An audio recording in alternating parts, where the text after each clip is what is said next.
जय हिंद दोस्तों। आज हम लोग जो है इस वीडियो में जो है पूरा जो है कूलॉम का नियम और विद्युत आवेश, ये जो पूरा फर्स्ट चैप्टर है क्लास 12 फिजिक्स का, इसको कवर करेंगे। तो उससे पहले हम समझ लेते हैं स्थिर वैद्युतिकी का। तो स्थिर वैद्युतिकी जो कहा जाता है, इसमें जो है स्थिर आवेश का अध्ययन किया जाता है। स्थिर आवेश और इससे रिलेटेड जो भी घटनाएं हैं, स्थिर आवेश और स्थिर आवेश से संबंधित घटनाओं का अध्ययन जिस भौतिकी के शाखा में किया जाता है उसे ही जो स्थिर वैद्युतिकी कहते हैं। या दूसरी परिभाषा इस तरह से बोल सकते हैं कि भौतिकी की वह शाखा जिसमें हम इलेक्ट्रॉन के विरामावस्था और विरामावस्था से संबंधित गुणों और घटनाओं का अध्ययन करते हैं, तो भौतिकी की यह शाखा जो है स्थिर वैद्युतिकी कहलाता है। अब देखिए इसका यूज कहाँ पर होता है। तो इसका यूज जैसे माइक्रोफोन बनाने में, या उसको जो किस प्रकार का कार्य करता है उसको सिद्धांतिक जो समझाने में, माइक्रोफोन हो गया, रेडियो, दूरदर्शन इत्यादि के सिद्ध कार्य प्रणाली के समझाने में जो है ये हेल्प करता है स्थिर वैद्युतिकी। और दूसरा जो हो गया कि वान डी ग्राफ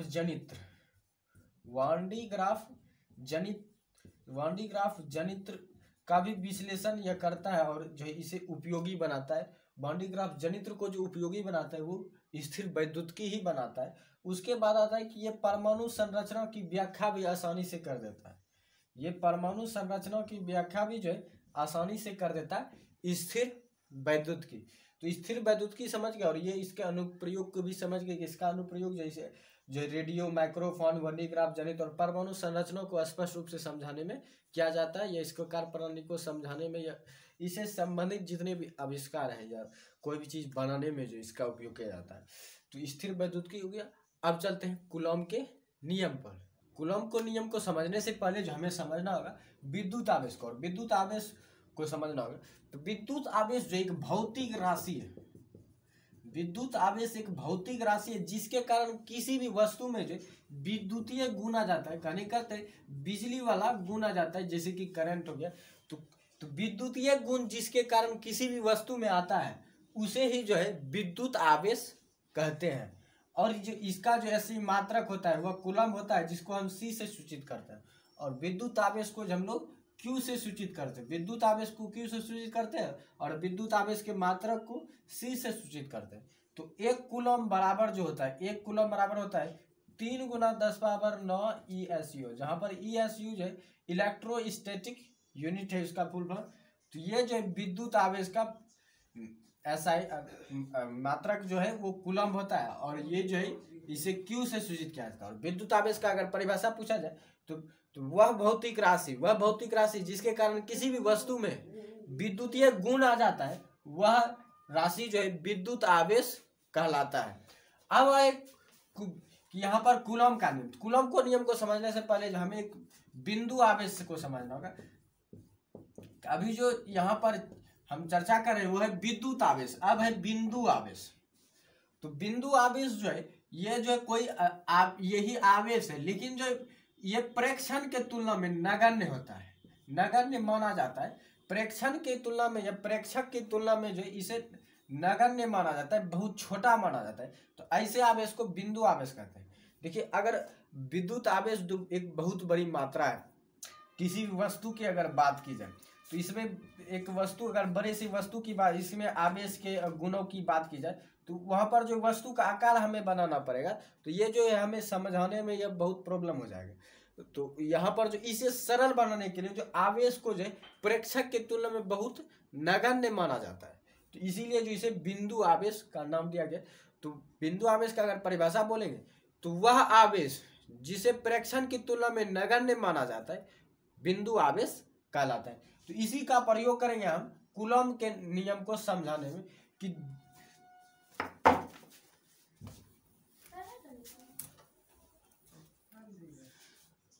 कूलम का नियम जो कहता है वो कहता है दो बिंदु आवेशों के बीच, दो बिंदु आवेश मान लेते हैं Q1 एंड Q2 है। अब इन दोनों आवेशों के बीच जो है बल जो कार्य करेगा, सबसे पहले इसके मान लेते हैं दूरी R है, और इस पर बल जो कार्य हो रहा है वो F कार्य कर रहा है। तो कूलम का नियम जो कहता है कि किन्हीं दो बिंदु आवेशों के बीच लगने वाला बल उन दोनों आवेशों के परिमाण के गुणनफल के सीधा समानुपाती और उनके बीच के वर्ग के व्युत्क्रमानुपाती होता है। तो कहने करता है कि इसको दो भाग में समझते हैं कि जो कहता है कूलम का नियम कि दो आवेशों के बीच लगने वाला बल जो है वो दोनों आवेशों के परिमाण के गुणनफल के समानुपाती होता है। तो ये हो जाएगा Q1 इंटू Q2। अब जो इसके बाद जो पॉइंट है कि यही जो है कि F जो दूरी से संबंध जो इसका है वो है कि व्युत्क्रमानुपाती के रूप में, तो ये हो जाएगा R²। तो यही है कूलम का नियम कि कूलम का नियम जो कहता है कि किन्हीं दो आवेशों के बीच लगने वाला बल उन दोनों आवेशों के परिमाण के गुणनफल के सीधा समानुपाती और उन दोनों के बीच के वर्ग के व्युत्क्रमानुपाती होता है। तो यही जो है कूलम का नियम है। और इसे जो फॉर्मूला करे तो देखिए इधर सेम है तो इसको एक तरह से ले लेंगे और इधर जो प्रोपोर्शनल साइन हो जाएगा और ये हो जाएगा Q1 इंटू Q2 अपॉन जो है R²। अब इसको अगर हटाएंगे तो ये हो जाएगा F equal to K into Q1 into Q2 upon R²। और K को जो माना जाता है 1/4 एप्सिलॉन नॉट माना जाता है। K बराबर जो है K बराबर 1/4 एप्सिलॉन नॉट प्रयोग से स्पष्ट होता है। तो इसलिए जो कूलम के नियम से जो बल का परिभाषा प्राप्त होता है दो आवेशों के बीच वो F equal to 1/4 epsilon naught into Q1 into Q2 by R², यही प्राप्त होता है। यही कूलम नियम का सूत्र होता है, यह सूत्रात्मक रूप है। अब हम लोग बात करेंगे विद्युत आवेश के खोज के इतिहास का। विद्युत आवेश का जो खोज हुआ था वो कई चरणों में जाकर हुआ था। बहुत सारे वैज्ञानिकों ने देखा लेकिन उन्होंने जो इन पर ध्यान ही नहीं दिया। जैसे कि इसमें सबसे पहले आते हैं यूनान के दार्शनिक थे और एक गणितज्ञ भी थे और वे थे थेल्स महोदय। इन्होंने जो है अंबर को जो है बिल्ली के खाल से एक रगड़ने पर जो है ये देखा कि कागज के छोटे छोटे टुकड़ों को जो है ये आकर्षित करता है। अंबर जो है आकर्षित करता है, जब इसको बिल्ली के खाल से रगड़ने के बाद जो ये कागज के छोटे छोटे टुकड़ों को आकर्षित करता है। लेकिन ये थे गणितज्ञ, इतना इन्होंने विज्ञान पर ध्यान नहीं दिया, इसलिए जो है ये कहानी इनकी यहीं पर खत्म हुई। इन्होंने देखा लेकिन आगे इन्होंने कुछ नहीं किया। इसके बाद आए ये कहानी है 600 ईस्वी पूर्व। फिर 200 वर्षों के बाद जो लगभग 1600 ईस्वी में, लगभग 1600 ईस्वी पूर्व जो है 1600 ईस्वी में जो है रानी एलिजाबेथ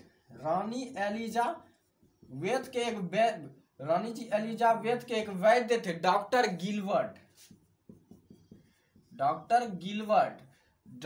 गिलवर्ट ने भी जो है देखा, लेकिन इन्होंने जो सिर्फ अंबर को बिल्ली के खाल से रगड़ने पर देखा कि ये कागज के टुकड़ों का आकर्षित होते हैं। लेकिन रानी एलिजाबेथ के जो वैद्य थे डॉक्टर गिलवर्ट, इन्होंने देखा कि सिर्फ अंबर को बिल्ली के खाल से रगड़ने पर ही नहीं बल्कि जो है अगर एबोनाइट के छड़ को भी रगड़ा जाता है बिल्ली के खाल से या कांच के बर्तन से या शीशा से तो जो भी जो है ये गुण आता है आकर्षण का। लेकिन इन्होंने भी ध्यान नहीं दिया, तो इनकी भी कहानी यहीं पर खत्म होगी। इन्होंने भी जो ज्यादा इस पर मंथन नहीं किया। फिर आए टॉमस ब्राउन आए और इन्होंने जो है इस पर मंथन किया। टॉमस ब्राउन सर ने जो इन पर मंथन किया और उन्होंने कहा कि जिस भी वस्तु में जो ऐसा जो गुण आ रहा है, आकर्षण का जो गुण आ रहा है, आकर्षण प्रतिकर्षण का, इसे जो है विद्युत कहते हैं। या उन्होंने जो इनका नामकरण क्या विद्युत नाम दिया। इसे जो है आकर्षण प्रतिकर्षण के गुण को विद्युत नाम दिया। और इन्होंने कहा कि जिस भी वस्तु में ये गुण आ जाता है आकर्षण करने का या आकर्षित करने का या प्रतिकर्षित करने का, उसे जो विद्युत वह वस्तु कहा जाएगा। तो इन्होंने जो नामकरण जो किया था आवेश का, विद्युत आवेश का, इन्होंने ही किया था टॉमस ब्राउन ने। तो ये कहानी है विद्युत आवेश के खोज के इतिहास का। और ये जो आए थे टॉमस ब्राउन, ये लगभग 1646 ईस्वी में आए थे। ये लगभग जो है 1646 ईस्वी में आए थे। अब इसके बाद जो हम लोग जानेंगे आवेश की प्रकृति को। अब चलते आवेश की प्रकृति पर कि आवेश की प्रकृति को किसने बताया। तो वे थे 1750 ईस्वी था हुआ और इस वैज्ञानिक थे बेंजामिन फ्रैंकलिन। इन्होंने जो आवेश की प्रकृति को बताया था कि वह जो है दो प्रकार के होते हैं, और उन्होंने जो कहा था एक प्रकार का आवेश वह होता है जो कि कांच के छड़ को रेशम से रगड़ने पर प्राप्त होता है, और दूसरा जो है एबोनाइट के छड़ को बिल्ली के खाल से रगड़ने पर प्राप्त होता है। तो एक प्रकार का आवेश हुआ है जो कांच के छड़ को रेशम से रगड़ने पर प्राप्त होता है, जो कि धनावेश कहलाता है। इसे जो धनावेश नाम दिया गया था, और इसे जो ऋण आवेश नाम दिया था कि एबोनाइट के छड़ को बिल्ली के खाल से रगड़ने पर जो आवेश उत्पन्न होता है उसे ऋण आवेश कहते हैं। इन्होंने जो नामांकन किया, आवेश के प्रकार का नामांकन किया था, और वे थे 1750 में बेंजामिन फ्रैंकलिन ने। इन्होंने ही बताया था कि आवेश दो प्रकार के होते हैं। पहला वह आवेश होता है जो कि कांच के छड़ को रेशम से रगड़ने पर प्राप्त होता है, उसे धनावेश कहते हैं, और दूसरा आवेश वह होता है जो एबोनाइट के छड़ को बिल्ली के खाल से रगड़ने पर प्राप्त होता है, उसे ऋण आवेश कहते हैं। अब हम लोग समझेंगे आवेश के बीच आकर्षण प्रतिकर्षण संबंधी नियम को। ये जो नियम है आवेश के आकर्षण प्रतिकर्षण संबंधी नियम, जो ये एक रासायनिक थे और एक भौतिकी भी थे। ये दोनों थे, रासायनिक और भौतिकी दोनों थे। और उनका नाम था हेनरी कैवेंडिश। इन्होंने ही जो है आवेशों के बीच आकर्षण प्रतिकर्षण संबंधी नियम को दिया था। और इन्होंने जो नियम दिया था वो कुल 3 टाइप में इन्होंने नियम बताया था। और इन्होंने जो आवेश का आकर्षण प्रतिकर्षण संबंधी नियम जो है वो 3 नियम दिए थे इन्होंने। पहला जो इन्होंने नियम कहा था कि दो विपरीत आवेश एक दूसरे को आकर्षित करते हैं।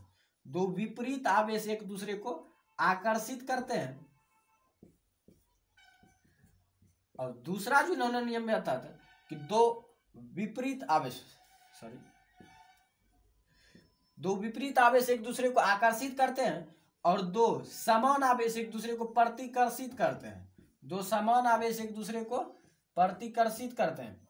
और वहीं पर तीसरा जो इन्होंने नियम दिया था, यदि हम किसी आवेशित वस्तु को किसी अनावेशित वस्तु के समीप यदि ले जाएंगे तो वह अनावेशित वस्तु को भी जो है आवेशित कर देगा। तो ये इनका तीसरा नियम था। तो आवेशों के बीच आकर्षण प्रतिकर्षण में कुल 3 नियम है। पहला कि समान आवेश एक दूसरे को प्रतिकर्षित करते हैं, विपरीत आवेश एक दूसरे को आकर्षित करते हैं, और तीसरा जो नियम था कि किसी आवेशित वस्तु को अनावेशित वस्तु के समीप यदि लाया जाए तो वह आवेशित वस्तु अनावेशित वस्तु को भी आवेशित कर देगा। अब हम लोग टॉपिक की चर्चा करेंगे विद्युत आवेश और इलेक्ट्रॉनिक सिद्धांत के। विद्युत आवेश का इलेक्ट्रॉनिक सिद्धांत, तो विद्युत आवेश का इलेक्ट्रॉनिक सिद्धांत जो है Q = ±N, और जहां पर N जो है इलेक्ट्रॉनों की संख्या है, और E जो है ये मूल आवेश है। इलेक्ट्रॉनिक सिद्धांत जो हमें बतलाता है कि किसी भी वस्तु में इलेक्ट्रॉन की अधिकता,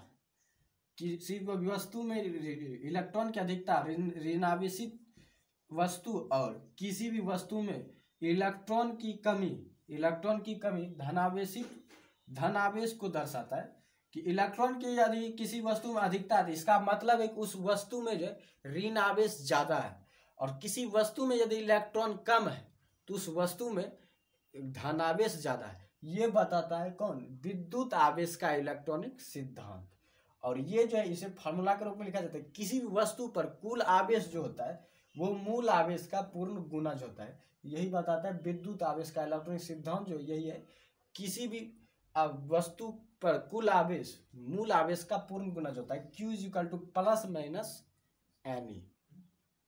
तो यही बतलाता है कि इलेक्ट्रॉनिक सिद्धांत की आखिर विद्युत आवेश का मूल कारण क्या है। तो विद्युत आवेश का मूल कारण जो वो है इलेक्ट्रॉन। विद्युत आवेश का मूल कारण इलेक्ट्रॉन के कारण ही जो है आवेश उत्पन्न होता है। ये विद्युत या किसी भी चीज में बिजली आती है वह है इलेक्ट्रॉन के कारण, अरे इलेक्ट्रॉन नहीं तो बिजली नहीं। अब हम लोग समझेंगे आवेशन की विधियों को। आवेशन की जो विधियां हैं, तो आवेशन की विधियां कुल 3 टाइप में। पहला है घर्षण द्वारा, और दूसरा जो है वो है चालन द्वारा, और तीसरा जो है वो है प्रेरण द्वारा। देखिए तीनों में जो अंतर समझिए। सबसे पहले इसमें जो कार्य किया जाता है वो रगड़ने का कार्य किया जाता है, इसमें रगड़ना होता है, और इसमें जो है स्पर्श कराना होता है, और इसमें नजदीक ले जाना होता है।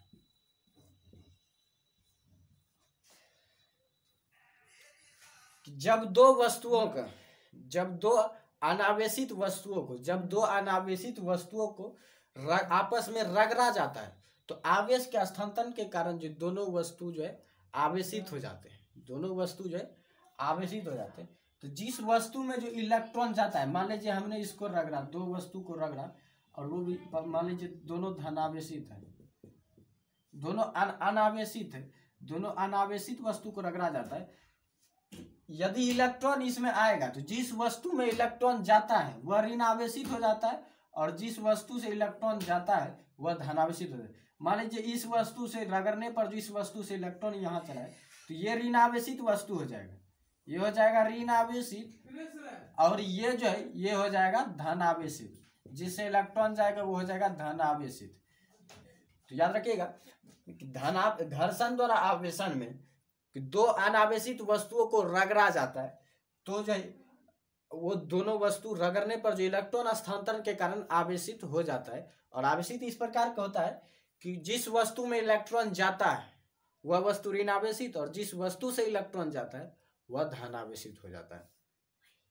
तो ये घर्षण द्वारा आवेशन। अब है चालन द्वारा आवेशन। चालन द्वारा आवेशन जो कहता है कि किसी भी वस्तु के नजदीक यदि किसी आवेशित वस्तु को यदि अनावेशित वस्तु के नजदीक ले, मान लीजिए ये वस्तु अनावेशित है और इसके समीप जो हम किसी आवेशित वस्तु को लेके आए, समीप जो है ये स्पर्श करा दिए, तो स्पर्श कराने के बाद भी जो इसमें इलेक्ट्रॉन स्थानांतरण होता है तो इस कारण से जो वस्तु जो है इसमें भी जो ये आवेशित हो जाएगा। तो ये अगर धन आवेशित वस्तु को स्पर्श कराए तो अनावेशित वस्तु भी धनावेशित हो जाएगा। यदि ऋणावेशित वस्तु को अनावेशित वस्तु से स्पर्श कराएंगे तो वह वस्तु भी ऋणावेशित हो जाएगा, मतलब जैसा हम स्पर्श कराएंगे वैसा ही वस्तु हो जाएगा। तो चालन द्वारा आवेशन में जो जब अनावेशित वस्तु को आवेशित वस्तु से स्पर्श कराया जाता है तो भी जो इलेक्ट्रॉन स्थानांतरण करेगा, तो इलेक्ट्रॉन जो है स्थानांतरण के कारण जो है जो वस्तु आवेशित हो जाता है। और आवेशित इस प्रकार होते हैं कि यदि धनावेशित वस्तु से स्पर्श कराया जाता है तो अनावेशित वस्तु भी धनावेशित हो जाती है। यदि ऋणावेशित वस्तु से स्पर्श कराया जाता है अनावेशित वस्तु को तो वह भी ऋणावेशित हो जाती है। तो यह था चालन द्वारा आवेशन। अब है प्रेरण द्वारा आवेशन। तो प्रेरण में देखिए इसमें स्पर्श कराया गया था, अब इसमें सिर्फ नजदीक लाया जाता है। तो जब किसी भी आवेशित वस्तु को अनावेशित वस्तु के समीप लाया जाता है, तो जब किसी आवेशित वस्तु को अनावेशित वस्तु के समीप लाया जाता है तो अनावेशित वस्तु का वह सिरा जो आवेशित वस्तु की ओर है उस पर विपरीत आवेश उत्पन्न हो जाता है। देखिए जो अनावेशित वस्तु का यह सिरा है जो कि आवेशित वस्तु की, तो यहाँ पर विपरीत आवेश उत्पन्न हो जाएगा, यहाँ पर प्लस है तो यहाँ पर माइनस हो जाएगा। और अनावेशित वस्तु का वह सिरा जो कि आवेशित वस्तु के विपरीत है उस पर समान आवेश उत्पन्न हो जाता है। देखिए ये विपरीत है दोनों, तो यहाँ पर प्लस है तो यहाँ पर भी प्लस चार्ज उत्पन्न हो जाएगा। तो ये आवेशन जो है प्रेरण द्वारा आवेशन कहलाता है, जो कि नहीं। और ऐसा इसलिए होता है, ये आकर्षण प्रतिकर्षण गुण के कारण होता है कि इसमें जो है प्लस जो चार्ज है ये अपने विपरीत आवेश को आकर्षित करता है, अपनी ओर खींचता है। तो अपनी ओर खींचने के कारण जो है यहाँ पर जो विपरीत आवेश उत्पन्न हो जाता है, यहाँ पर विपरीत आवेश उत्पन्न हो जाता है और यहाँ पर समान आवेश बच जाता है। तो ये जो होता है आकर्षण के कारण होता है। तो ये जो है आवेशन की विधियां है, घर्षण द्वारा आवेशन, चालन द्वारा आवेशन और प्रेरण द्वारा आवेशन। घर्षण में दो अनावेशित वस्तु को रगड़ा जाता है, चालन में अनावेशित वस्तु को आवेशित वस्तु से स्पर्श कराया जाता है, और प्रेरण द्वारा आवेशन में जो आवेशित वस्तु को अनावेशित वस्तु के समीप लाया जाता है। अब हम लोग समझेंगे आवेश के मूल गुण को। तो आवेश का जो कुल 5 गुण होता है। सबसे पहला वो आवेश का क्वांटमीकरण, फिर है संरक्षण, फिर है योज्यता, फिर है अचलता, फिर है वेग पर प्रभाव। तो क्वांटमीकरण जो है, जैसा कि हमने पिछले जो टॉपिक में पढ़ा था आवेश का इलेक्ट्रॉनिक सिद्धांत, तो उसमें हम लोगों ने पढ़ा था Q = प्लस माइनस एन। तो यही जो है आवेश का क्वांटमीकरण है कि किसी आवेश, किसी वस्तु पर कुल आवेश, किसी वस्तु पर कुल आवेश मूल आवेश का पूर्ण गुणज होता है, मूल आवेश का पूर्ण गुणज होता है। यहाँ पर जो एन है वो जो है वो 1 2 3 इलेक्ट्रॉन की संख्या है। तो पूर्ण गुणज कहने का मतलब है कि हम जो है या क्वांटमीकरण, जो आवेश का क्वांटमीकरण जो हमें बतलाता है इलेक्ट्रॉन के बारे में या आवेश के बारे में, कि हम इलेक्ट्रॉन को पूरे रूप में गिन सकते हैं, पूर्ण गुणज के रूप में गिन सकते हैं, 1 2 3 4 5, तो इस तरह से हम गिन सकते हैं। हम कभी हाफ इलेक्ट्रॉन नहीं गिन सकते, 1/3 इलेक्ट्रॉन नहीं गिन सकते, 1/4 इलेक्ट्रॉन नहीं गिन। हमें जो पूरा पूर्ण गुणज के रूप में, पूर्ण संख्या के रूप में गिनना होगा, 1 इलेक्ट्रॉन 2 इलेक्ट्रॉन 3 इलेक्ट्रॉन। तो यही जो है आवेश का क्वांटमीकरण करता है।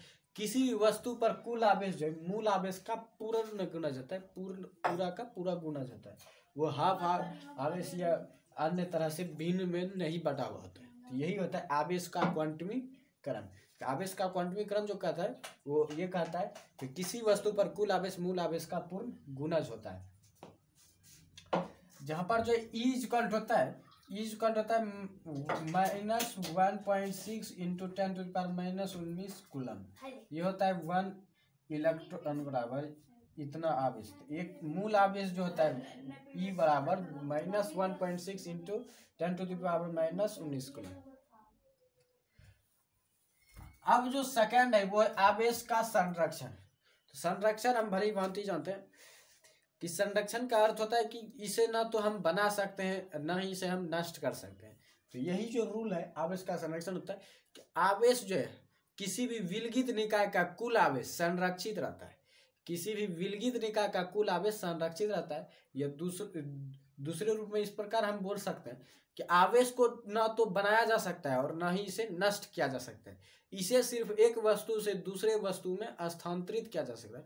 करने करके हम जो आवेश का ट्रांसफर कर सकते हैं एक वस्तु से दूसरे वस्तु में।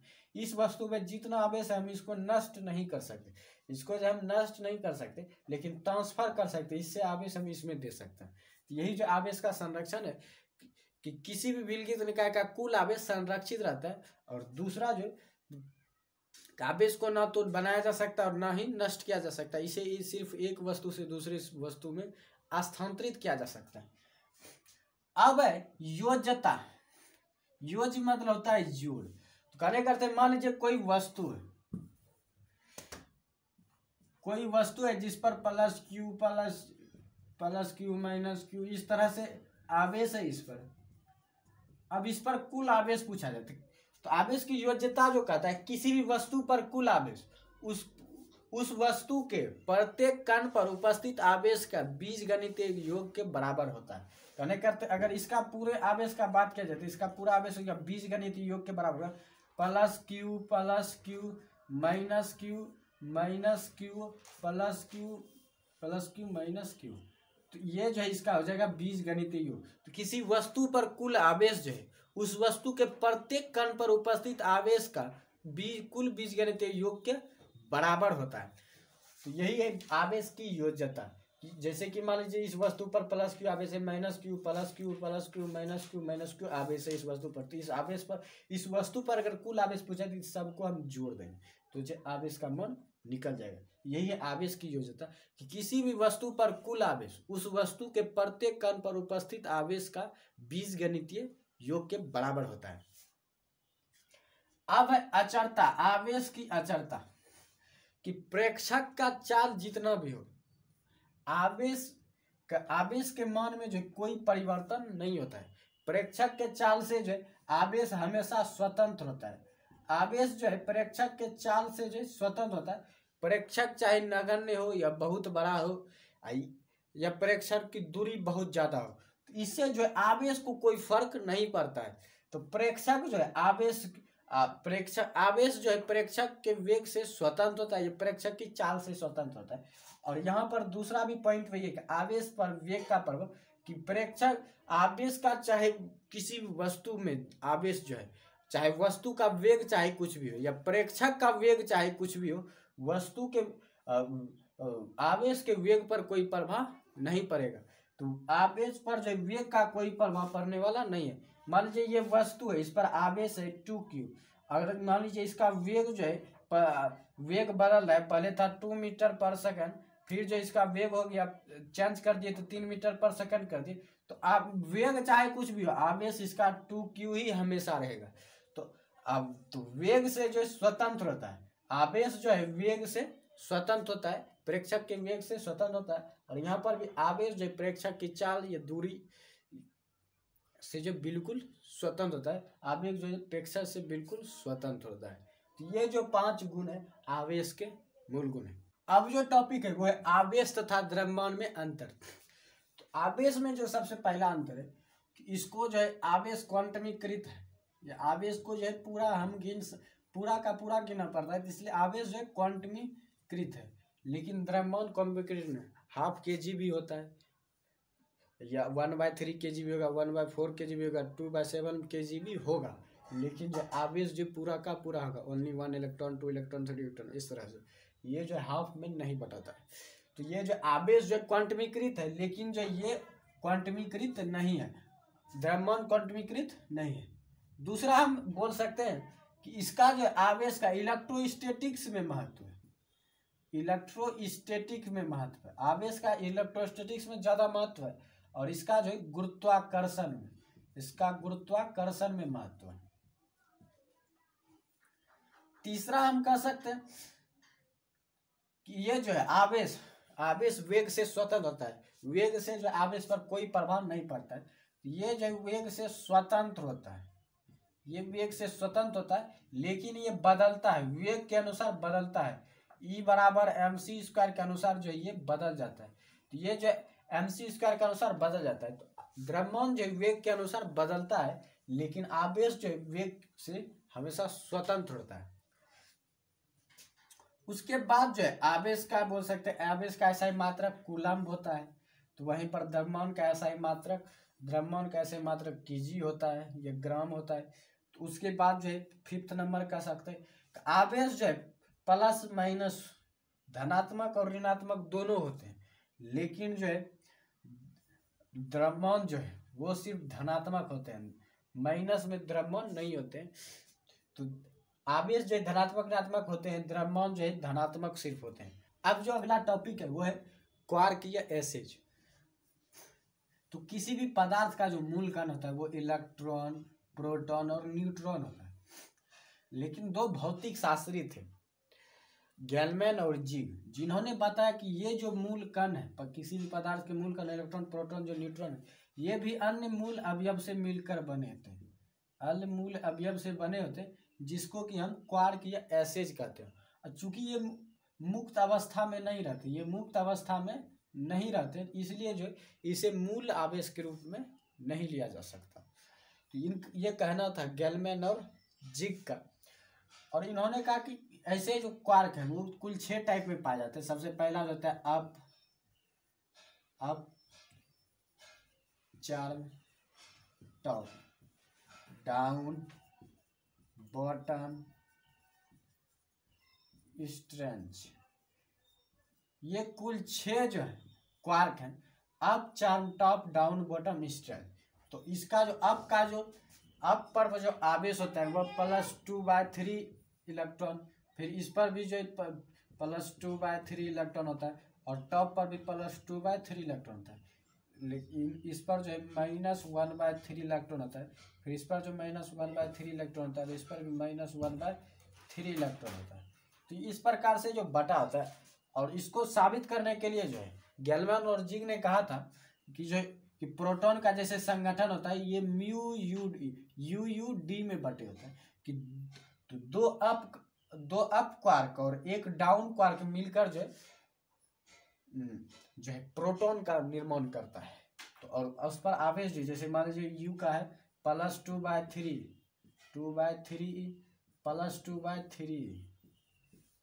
प्लस जो है D का -1/3।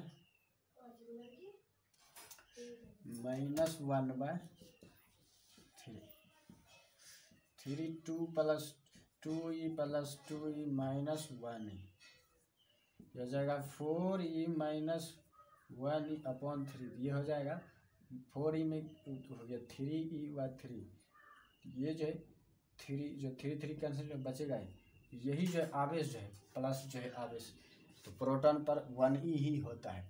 तो ये जो है साबित किया था, यही थ्योरी से जो है इन्होंने इसे साबित किया थी कि किसी भी पदार्थ का मूल कण जो है वो मूल अन्य मूल अवयवों से मिलकर बना होता है, जिसे कि क्वार्क एसेज कहते हैं। वो 6 टाइप के होते हैं, up charm top down bottom stand, और वो भी 2 भागों में आवेश के अनुसार बताते हैं। अप चार्म टॉप पर जो आवेश होते हैं +2/3e होता है, और डाउन बॉटम स्टैंड में जो -1/3e आवेश होता है। अब हमें समझना है परावैद्युतांक या आपेक्षिक विद्युतशीलता किसको कहते हैं। तो मान लीजिए 2 आवेश है, इस पर दूरी जो है r है, और पहले इसका जो है हवा में मान लेते हैं, जो हवा में जो मान लेते हैं कि इसका जो बल है कूलम बल है वो F है, हवा में इसका कूलम बल इन दोनों आवेशों के बीच F है। अब इन्हीं आवेश को इसी 2 आवेश और दूरी r जितना है, इसी को किसी अन्य माध्यम में अगर कूलम बल लग रहा है तो वहां मान लेते हैं अन्य माध्यम में आवेश Fm है, दूरी दोनों में सेम है और आवेश भी वही है। तो ये है अन्य माध्यम F, तो अन्य माध्यम में लगने वाला Fm बल कूलम बल और हवा में लगने वाला कूलम बल F है। तो यही जो Fa अपॉन Fm, यही जो एप्सिलॉन r कहलाता है, परावैद्युतांक कहलाता है।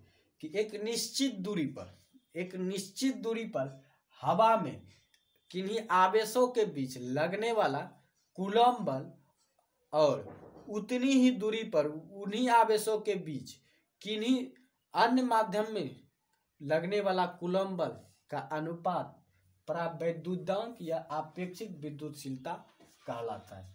तो ये जो हवा में बल है और किसी अन्य माध्यम में बल, दूरी लेकिन समान होना चाहिए और आवेश भी वही होना चाहिए, तो जो है इन दोनों का अनुपात जो है आपेक्षिक विद्युतशीलता या परावैद्युतांक कहलाता है। तो हवा के लिए जो है एप्सिलॉन r हमेशा 1 होता है, हवा के लिए एप्सिलॉन r हमेशा 1 होता है, और धातु के लिए एप्सिलॉन r हमेशा अनंत होता है। धातु के लिए परावैद्युतांक जो है, धातु का परावैद्युतांक जो है वो अनंत होता है, और हवा के लिए परावैद्युतांक जो है वो 1 होता है। अब है कूलॉम नियम की सीमा क्या क्या है, कि कहाँ पर जो कूलॉम नियम जाकर रुक जाता है कि उसके बाद जो कूलॉम नियम लागू नहीं होता है। तो वो सबसे पहला कि ये सिर्फ बिंदु आवेश के लिए लागू होता है। कूलॉम नियम जो सबसे पहला ये बिंदु आवेशों के लिए ही लागू होता है।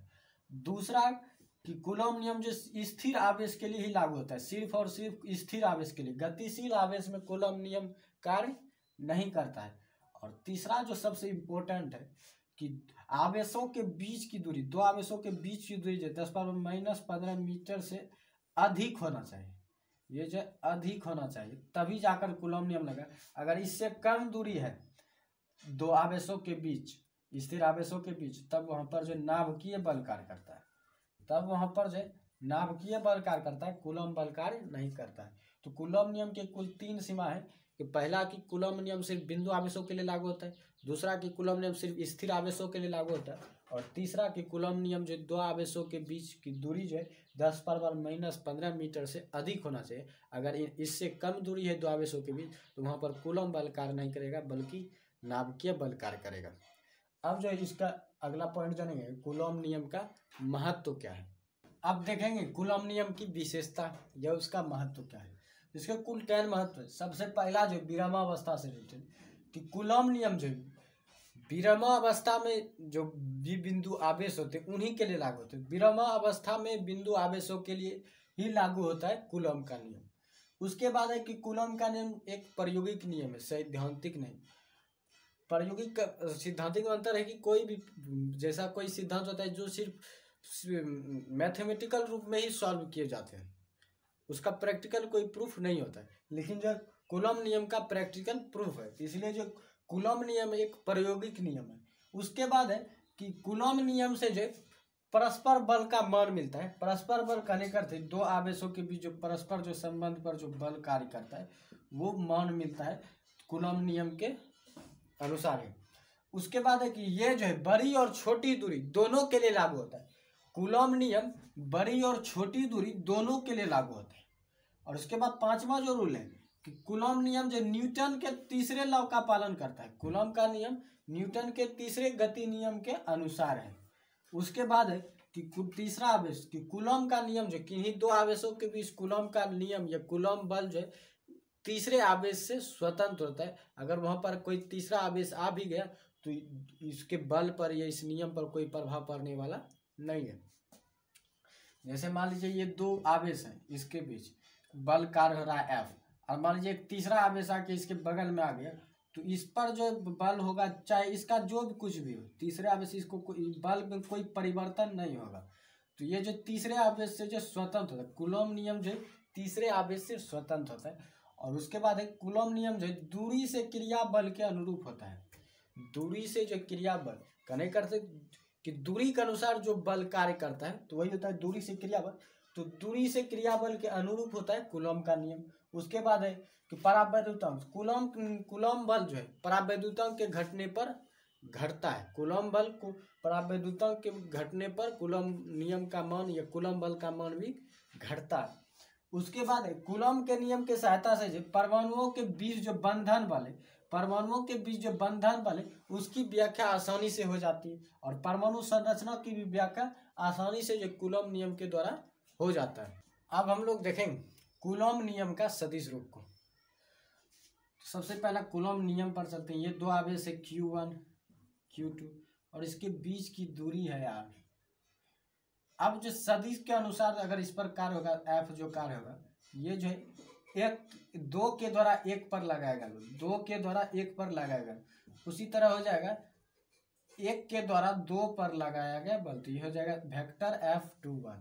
इस प्रकार से जो Q1 पर F12 बल लग रहा है और F21 Q2 पर बल लग रहा है। और इसका जो एकांक सदिश हो जाएगा ये हो जाएगा F12 F21 और ये हो जाएगा R21 और R12, ये एकांक सदिश हो जाएगा।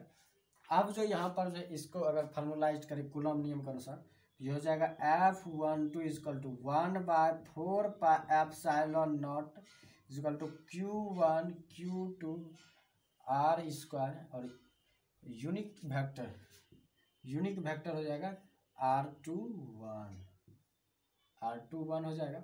उसके बाद जो यहाँ पर F21 के लिए फिर हो जाएगा 1/4 pi epsilon naught into Q1 Q2 upon R square, ये हो जाएगा R12। तो यही जो समीकरण है मान लेते हैं इसको इक्वेशन 1 इसको इक्वेशन 2। ये जो इक्वेशन 1 एंड 2 है, इक्वेशन 1 एंड 2 ही जो है इक्वेशन 1 एंड 2 यही जो कूलॉम नियम का सदिश रूप कहलाता है। यही जो है कूलॉम नियम का सदिश रूप है।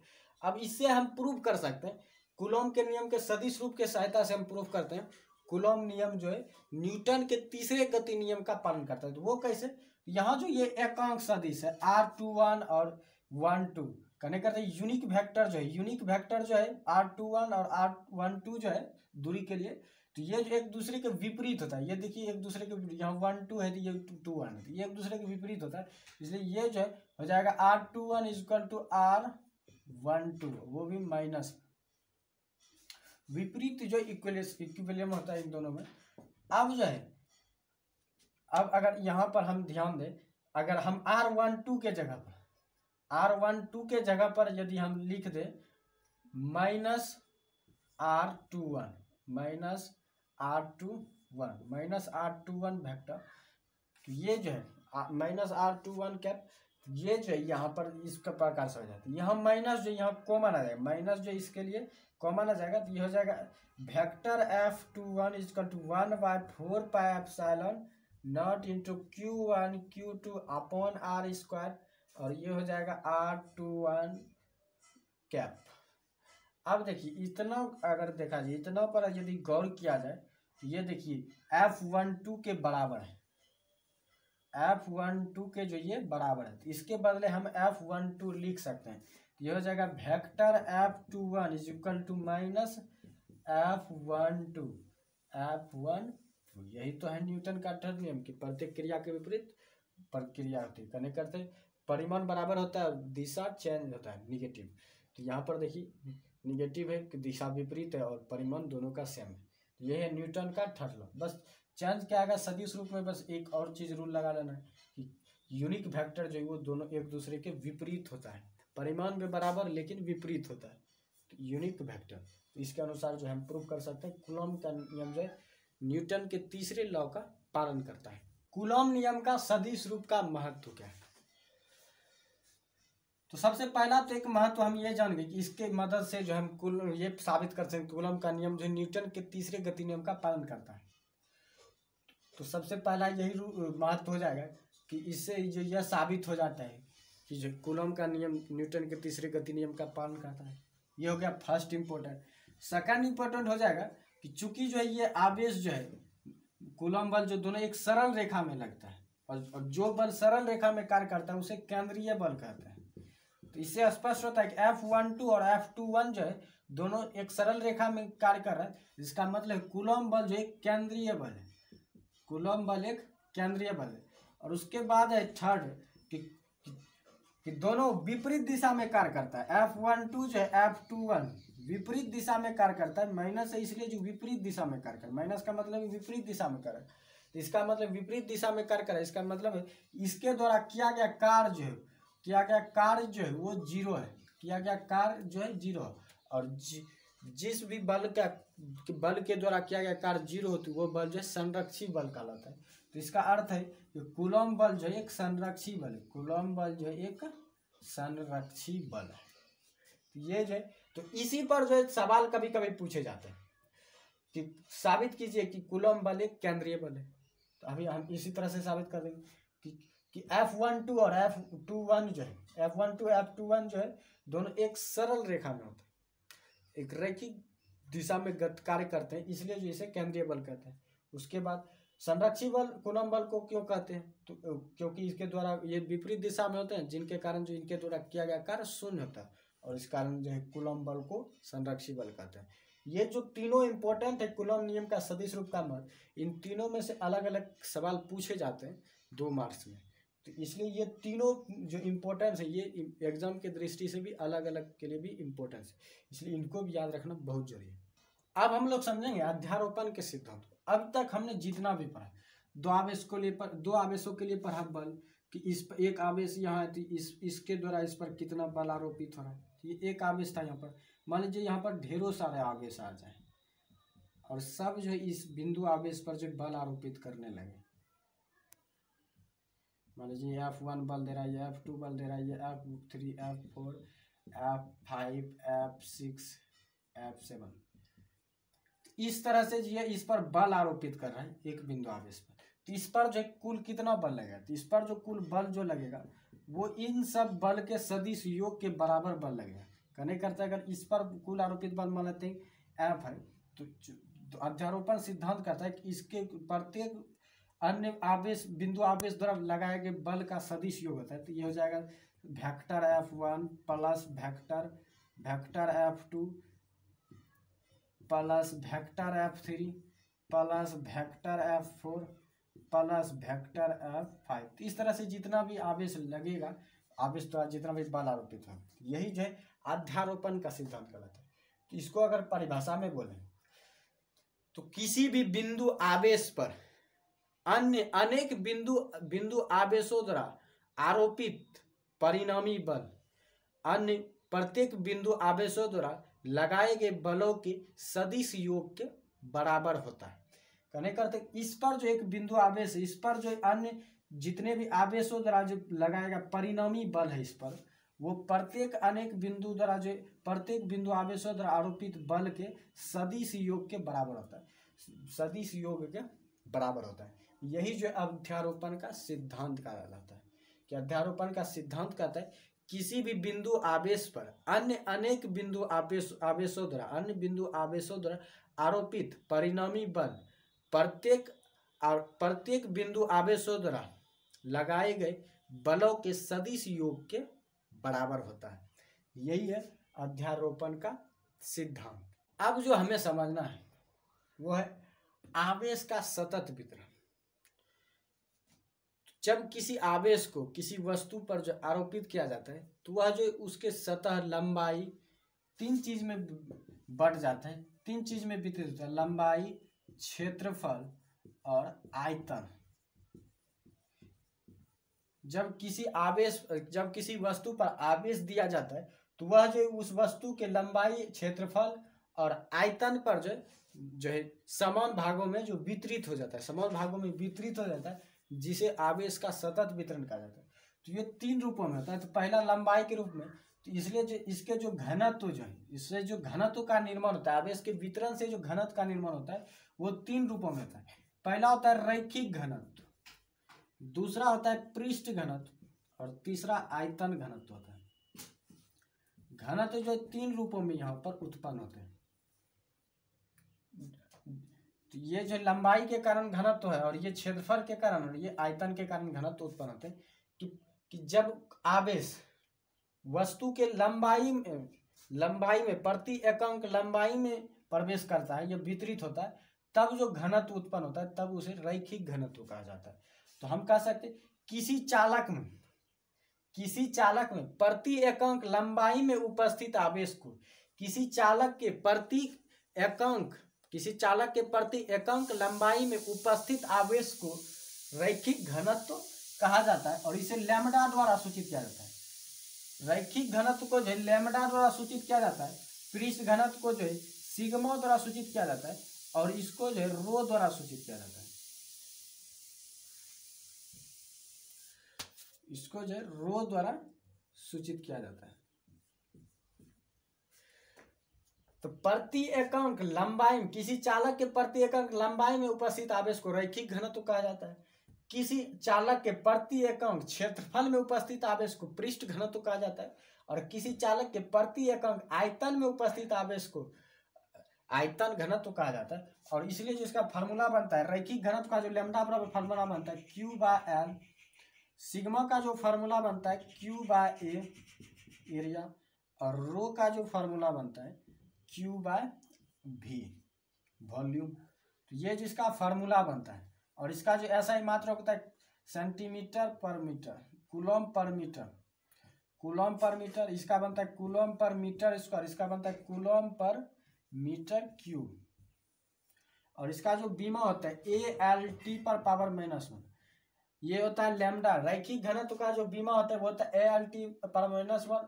पृष्ठ घनत्व जो होता है उसका जो बीमा होता है वो होता है ALT पर -2 और आयतन का जो बीमा होता है ALT पर -3। बस एक बेस याद रखना है कि किसी चालक में प्रति एकांक अब जिसका भी रखना है तो उसका रख के इसका परिभाषित कर, प्रति एकांक लंबाई में उपस्थित आवेश को रैखिक घनत्व कहते हैं, प्रति एकांक क्षेत्रफल में उपस्थित आवेश को पृष्ठ घनत्व कहते हैं, प्रति एकांक आयतन में उपस्थित आवेश को आयतन घनत्व कहते हैं।